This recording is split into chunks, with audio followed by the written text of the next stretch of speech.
All right, so let's take a look at on the higher time frame coming into today. We're on bar replay mode on the hourly time frame. This is ES, this is NQ.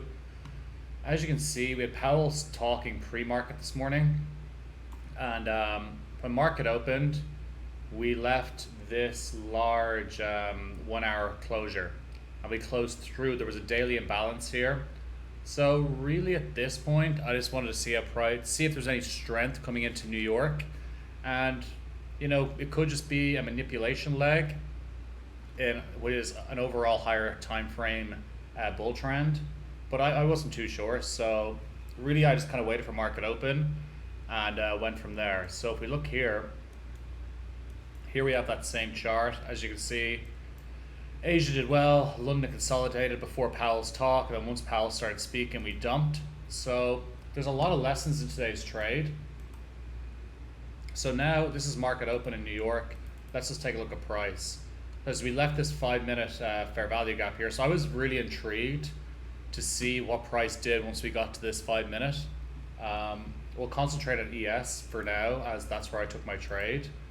So I was really keen, as you can see here, first off, right now, this 5-minute now, because it has been mitigated, while still relevant, loses a lot of its power.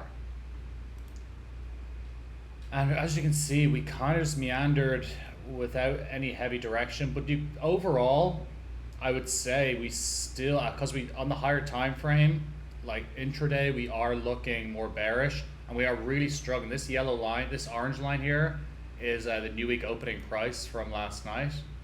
As you can see, we're really having challenges getting above it. But if you notice, we did leave basically equal highs here.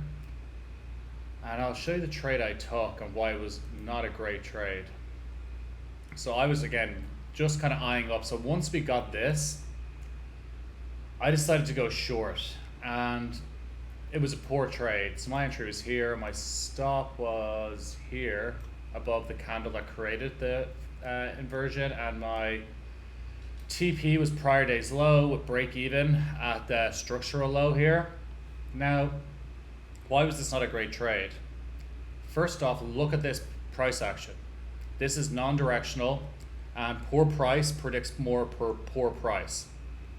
Another thing, we haven't taken, while we did come up into this area of liquidity, we still left these equal highs that really want to see them mitigated and then roll over with momentum. And then the biggest reason why this is not great is really just take a look at NQ at this very moment in time. Like right now on the higher time frame, we actually have a higher time frame SMT. And as we get this bearish candle through here, what do we have at NQ?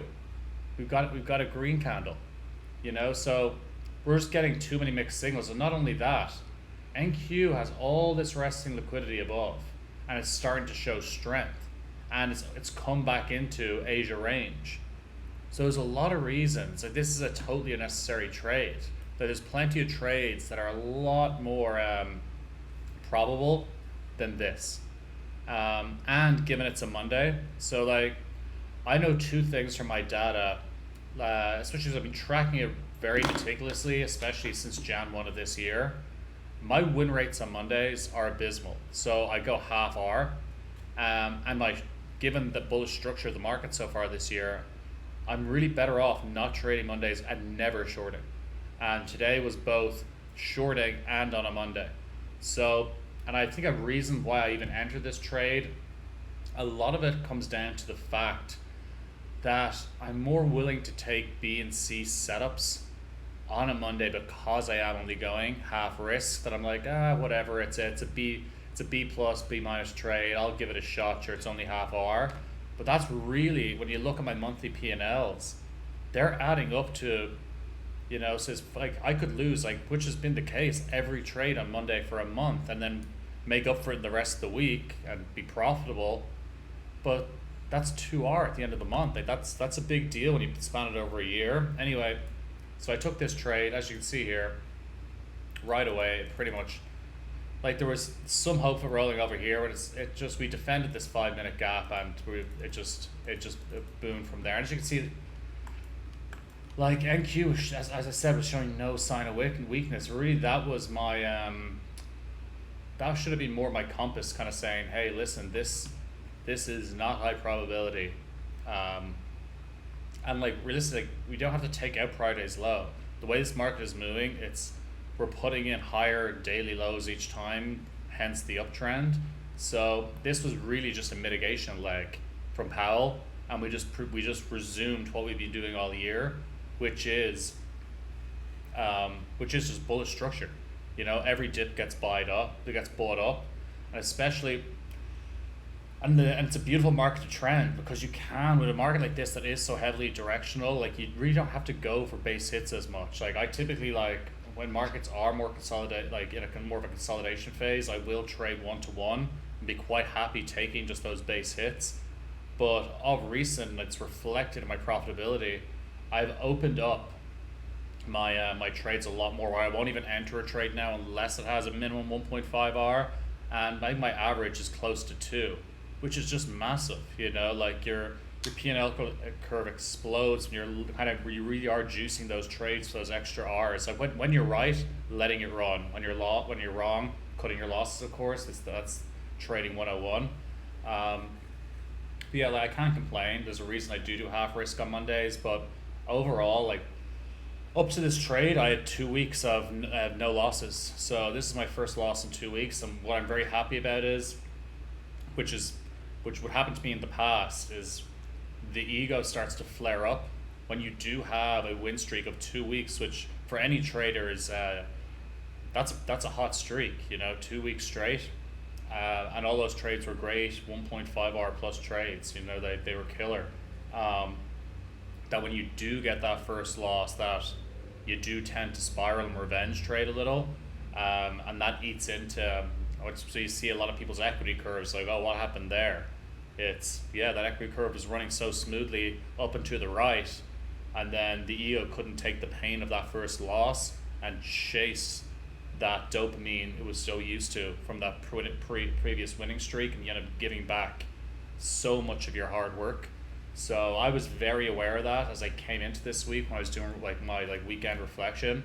I was like, all right, I think it's been a long time since I've had 2 weeks of winning trades. So I was like, no matter what, when I take that first loss, and which will inevitably come, get the hell off your computer, lock yourself out. And as you can see here, if we look at how the day panned out, as I said, we had an SMT at these lows, and once we got, as I said, this was just a Powell manipulation leg, price rebounded with strength, and then we're back up to all-time highs. This market really is incredible. It's like relentless right now. But yeah, that was poor trading. Really, when I was looking back on it, the trade I should have taken was this here. Was when with this 15 minute and this 5 minute.